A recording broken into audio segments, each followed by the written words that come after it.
సుమన్ టీవీలో మీ business promotions కోసం ఈ కింది నెంబర్ను సంప్రదించగలరు.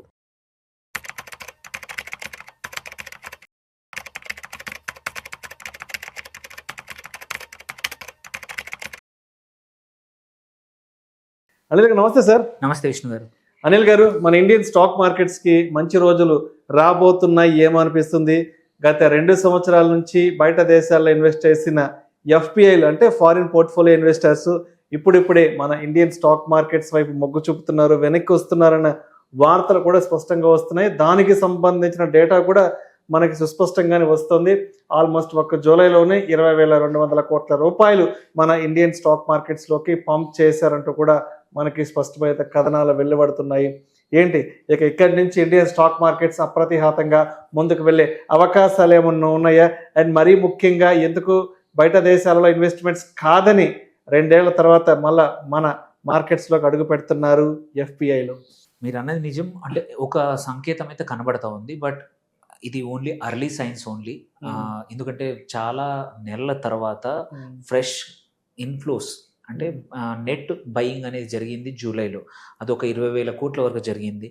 అదర్వైజ్ తీసుకుంటే లాస్ట్ ఫిబ్రవరిలో కొంచెం పాజిటివ్గా ఉండింది. జనవరి 2026లో కూడా కొంచెం నెట్ ఫ్లో ఉన్నా, బట్ లాస్ట్ ఫ్యూ ఇయర్స్లో ఒక 3-4 లక్షల కోట్లు.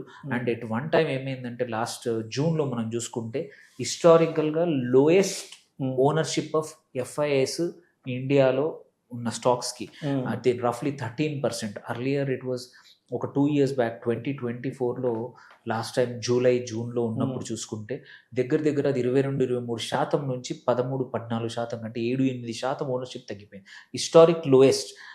సో దిస్ ఈజ్ యూజువలీ అంటే ఏమంటారు, ఎఫ్ఐఎస్ వచ్చేసి మన ఇండియన్ మార్కెట్లో పెట్టడం అనేది ఒక మంచి సంకేతం. ఎందుకు? ఇట్ షోస్ ద కాన్ఫిడెన్స్ అనేది ఇండియన్ మార్కెట్లో కనబడుతూ ఉండేది. బట్ ఈ లాస్ట్ 2 ఇయర్స్లో మల్టిపుల్ రీజన్స్. ఒకటి, మనకు ఏఐ స్టాక్స్ కానీ చిప్ స్టాక్స్ కానీ లేకపోవడం, ఇన్వెస్టర్స్ అందరూ అటువైపు మళ్ళడం, అట్లాంటి స్టాక్స్ లేకపోవడం వల్ల మన దగ్గర ఆప్షన్స్ లేక ఇక్కడ నుంచి డబ్బులు తీసుకెళ్ళిపోయి వేరే వాటికి పెట్టడం, రూపీ వీక్ అవ్వడం, ట్రంప్ కన్ఫ్యూజన్, ఇవన్నీ సో మెనీ థింగ్స్ రీజన్స్ ఉండింది. At the same time MSCI index ఏదైతే ఎమర్జింగ్ మార్కెట్ ఇండెక్స్ ఉందో దానిలో మన అలొకేషన్ పడిపోవడం, ఇవన్నీ జరగడం వల్ల ఏంటంటే ఎఫ్ఐఎస్ జస్ట్ తీసుకుంటా పోయారు, అమ్ముతా పోయారు. ఓన్లీ అదృష్టం బాగుండింది ఏంటంటే ఇటు ఎస్ఐపి రూపంలో ఒక నెలకు 30,000 కోట్లు, దాంతోపాటు డిఐఏలు కూడా ఫ్రెష్ పర్చేస్ చేయడం వల్ల ఏంటంటే మార్కెట్స్ అట్లీస్ట్ 23,500 కన్నా కూడా ఎక్కువగా పడిపోకుండా కాపాడుకోగలిగాము, only because of DIA support. So ఇప్పుడు సెకండరీ మార్కెట్స్ మళ్ళీ హోప్ఫుల్లీ ఇప్పుడు ఈవెన్ ఆగస్టులో వచ్చిన 2 రోజులు కూడా పాజిటివ్గా ఉండింది. ఆగస్టు కూడా పాజిటివ్గా ఉండి అంటే కంటిన్యూస్ ఒక 2 to 3 months positive net inflows వస్తే మాత్రం it is a clear direction. But ఎందుకంటే ఆల్రెడీ డిఐఎస్ యొక్క డబ్బులు ఎట్లాగూ వస్తూ ఉన్నాయి, దానికి అడిషనల్గా ఎఫ్ఐఎస్ వస్తే మాత్రం ఈసారి markets will do good. Already ఇవాళ చూసుకుంటే small cap index life time high దగ్గరకు వచ్చింది, దగ్గర 19,000 ఎన్ఎస్సిది, విచ్ ఈజ్ రీజన్ ఏంటంటే ఎఫ్ఐఎస్ యొక్క ఇంట్రెస్ట్ కూడా మారింది. Now they are just randomly ఏదో కంపెనీలో కాకుండా ఎక్కడైతే మంచి వాల్యూ ఉందో, ఏ కంపెనీకి అయితే ఫండమెంటల్ స్ట్రాంగ్గా ఉన్నాయో, so they became selective.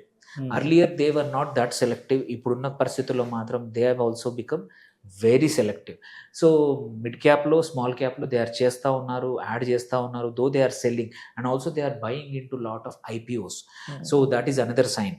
So ఏంటంటే సో ఇవన్నీ జరుగుతున్నప్పుడు ఇక్కడ నుంచి ఏం జరుగుతుంది, ఎఫ్ఐఎస్ ఎందుకు సెల్ చేశారో మనకు తెలుసు. గ్లోబల్ రీఅలొకేషన్ నేను చెప్పాను ఆల్రెడీ, రూపీ వీక్నెస్ వల్ల, ఎలివేటెడ్ యుఎస్ రేట్స్ వల్ల, అక్కడ ఇంట్రెస్ట్ రేట్స్ ఎక్కువ ఉండడం వల్ల ఇండియాలో పెట్టి క్యాపిటల్ గెయిన్స్ ఎక్కువగా ఉన్నాయి. ఇండియాలో వచ్చిన లాభమే తక్కువ, దాంట్లో మళ్ళీ క్యాపిటల్ గెయిన్ ట్యాక్స్ కట్టి మళ్ళీ రిటర్న్ తీసుకెళ్లే కన్నా ఎగ్జిట్ అవ్వడం ఆర్ మళ్ళీ కొన్ని రోజులు అవాయిడ్ చేయడం బెటర్ అని అయిపోయింది.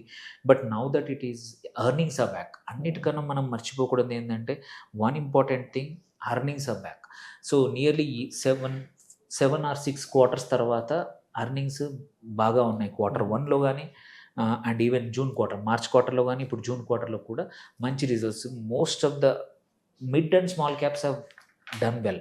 లార్జ్ క్యాప్లో 50 or 100 స్టాక్స్లో కూడా కొన్ని started doing well. And provided ఈ ఒక్క over hang crude oil prices అవి కంట్రోల్కి వచ్చేసి కొంచెం ఇన్ఫ్లేషన్ కంట్రోల్కి వస్తే మాత్రం నెక్స్ట్ 3 to 6 monthsలో only one challenge I see మన మాన్సూన్ అనుకున్నంత బాగా లేకపోవడం ఒక్కటి తప్పించి దానివల్ల రూరల్ డిమాండ్ కొంచెం సప్రెస్ అవ్వచ్చు. బట్ అదర్వైజ్ బేస్డ్ ఆన్ ఈ జూన్ క్వార్టర్లో cars historic high numbers, most of the consumption stocks are doing good. So ఇవేది ఎలివేటెడ్ ఇన్ఫ్లేషన్తో, ప్రొవైడెడ్ ఇన్ఫ్లేషన్ తగ్గి, క్రూడ్ ఆయిల్ ప్రైసెస్ తగ్గి, ఇన్ఫ్లేషన్ తగ్గితే this demand will be very good. ఎందుకంటే మనం చూస్తే సెప్టెంబర్ 2025లో జిఎస్టీ 2.2 అనుకున్నాం. దాని యొక్క ఎఫెక్ట్ ఇమ్మీడియట్గా రాదు, ఒక 2 to 3 quarters తర్వాత వస్తుంది అనుకున్నాం. That's what happened now if with the auto segment.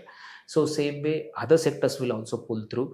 Now ఎఫ్ఐఎస్కి వచ్చేసరికి వాళ్ళకు అర్థమవుతోంది, ప్రభుత్వం కూడా serious about it, and last 2 years నుంచి సీరియస్ లేదు, రిటర్న్స్ లేవు, అండ్ సైమల్టేనియస్లీ ఇటు over heated markets, Asian markets అన్నీ కూడా అక్కడ నుంచి డబ్బులు రీయడం మొదలుపెట్టారు. అండ్ దానికి తగ్గట్టు ఇటు అమెరికన్ ఫెడ్ కూడా ఇంట్రెస్ట్ రేట్లు పెంచలేదు. సో ఇలాంటి టైంలో ఏంటంటే మార్కెట్స్ మళ్ళీ మనది బ్రైట్గా కనబడతా ఉంది. ఇక్కడ నుంచి రెసిలియన్స్, ఇంత సెల్లింగ్ ప్రెషర్ ఉన్నా కానీ market was resilient thanks to domestic institutional investors. ప్రతి మంత్ వాళ్ళు ఎంత అమ్ముతున్నారో అంతకన్నా ఎక్కువ మన వాళ్ళం పెడతా పోయాము. సో మనది ఒక రకంగా మంచిదే, మన ఓనర్షిప్, డొమెస్టిక్ ఓనర్షిప్ పెరిగింది మన కంపెనీస్లో. దెన్ కరెన్సీ ప్రెషర్ కూడా కొంచెం తగ్గింది. ఇప్పుడు ప్రభుత్వం కొంచెం సపోర్ట్ చేసింది, ఎఫ్సిఎన్ఆర్ డిపాజిట్స్ రేజ్ చేస్తుంది బయట, అది కూడా మంచి అమౌంట్ వస్తూ ఉంది. And sector stock level divergence అంటే ఏమవుతుందంటే అంటే ఇప్పుడు జనరలైజ్ చేయలేకపోతున్నాం. ఒకటే సెక్టర్లో మంచిగా పర్ఫామ్ చేస్తున్న స్టాక్స్ అండ్ అబ్జల్యూట్లీ వర్స్ట్ చేస్తున్నాయి కూడా చాలా వచ్చాయి. అబ్జల్యూట్లీ వర్స్ట్ ఎగ్జాంపుల్ కాదు కానీ బ్యాంకింగ్లో చూడండి, ఈ క్వార్టర్లో ICICI gave wonderful results, Kotak బాగా ఇచ్చింది, ఇంకా వేరే చిన్న బ్యాంక్స్ సూర్యోదయ్ కానీ quiet a few other banks బాగా ఇచ్చాయి. బట్ హెచ్డిఎఫ్సి బాగాలేదు, యాక్సిస్ అనుకున్నంత లేదు. So with in the sector divergence పెరిగింది. ఇంతకుముందు అన్ని సెక్టర్ అంతా ఒక కట్టగట్టే వాళ్ళము. సో ఎఫ్ఐఎస్కి కూడా ఇప్పుడు ఏంటంటే క్లియర్గా ఏ సెక్టర్లో ఏ స్టాక్స్లో అనేది వాళ్ళు కూడా వస్తున్నారు. So going forward I think ఈ మంత్ నుంచి మనకి we will see much more number of FIs fresh buy. అది పెరిగిందంటే మాత్రం ఒకటి డిఐఎస్కి ఎగ్జిట్ దొరుకుతుంది.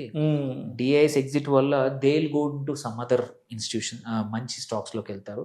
సో ఆన్ ద హోల్ మార్కెట్స్కి ఫ్రెష్ ఇన్ఫ్లోస్ రావడం అనేది it's very good sign. Hopefully దీనికి ప్రభుత్వం ఏంటంటే చిన్నగా కొంచెం ఎఫ్ఐఎస్కి కూడా క్యాపిటల్ గెయిన్స్ కానీ కొంచెం చేంజ్ చేస్తే మాత్రం వీల్ హ్యావ్ నెక్స్ట్ 6 months కాదు, ఒక 1 to 2 years వండర్ఫుల్ టైం ఉంటుంది. Right.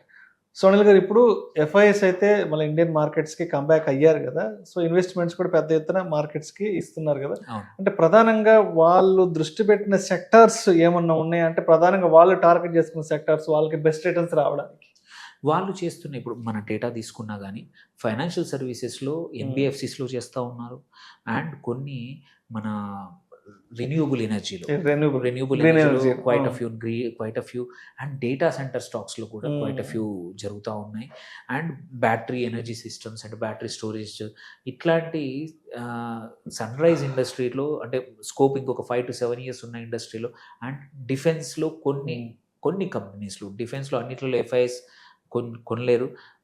And at the same time asset management కంపెనీస్లో కూడా చాలా కనబడతా ఉంది, ఎందుకంటే అవి proven model. So and life insurance సెక్టర్లో కూడా ఎఫ్ఐఎస్ తన పర్సంటేజ్ పెంచుకుంటా పోతా ఉన్నాయి. బట్ క్లియర్ డేటా రావడానికి మాత్రం ఇంకొక 1 to 2 monthsలో క్లియర్ ప్యాటర్న్ కనబడుతుంది. So it's probably too early but good direction అంతే. సో మొత్తానికి ఏదైనా సరే గత 2 సంవత్సరాల నుంచి వెనక్కి వెళ్ళిపోయిన విదేశీ ఇన్వెస్టర్లు ఎవరైతే ఉన్నారో వీళ్ళంతా మళ్ళీ ఇండియన్ మార్కెట్స్లోకి అడుగు పెట్టడానికే మొగ్గు చూపుతున్నారు. సో మొత్తానికి ఈ ఆగస్ట్ నుంచి మార్కెట్లు అయితే మాత్రం కొంత పాజిటివ్, మంచి బుల్లిష్ ర్యాలీ అయితే ముందుకెళ్ళే అవకాశం అయితే ఉందంటారు. చాలా ఎక్కువ కనబడతా ఉన్నాయి. Right sir. Thank you sir. Thank you so much. Thank you.